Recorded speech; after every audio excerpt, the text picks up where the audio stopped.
Garden update tayo. Naku po, pagkakarami ng damo. Yung gang hindi naman araw-araw na pupuntahan, hindi naman araw-araw na bibisita. O ayan yung binili naming may tubo ng cantaloupe. Ito yung mustasa ko. Ayan. Parang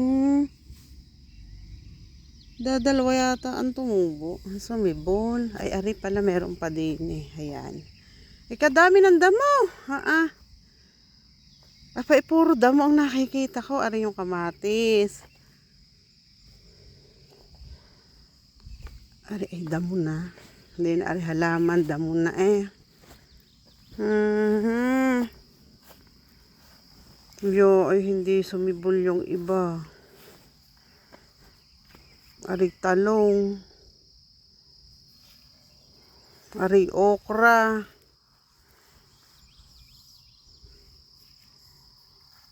Ano galing isang ari?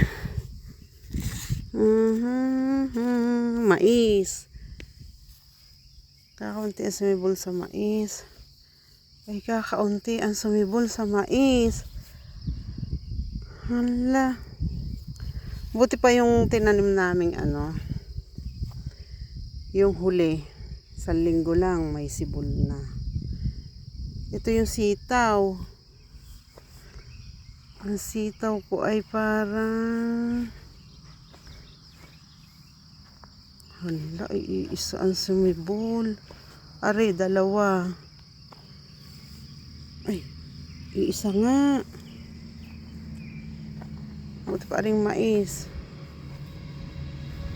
Hala. Iisa yung sitaw. Ang daming damo. Walang oras magdamo. Anong oras ako nagising? Tapos nagmamadali pa. Baka malate. Tapos kung magagarden naman, ang init. Tulad ng ganitong oras, ang init. Binisita ko laang yan.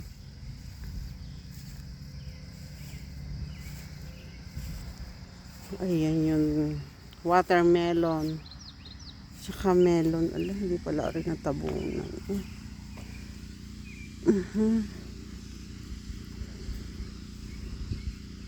Pagkatanim. Wala na.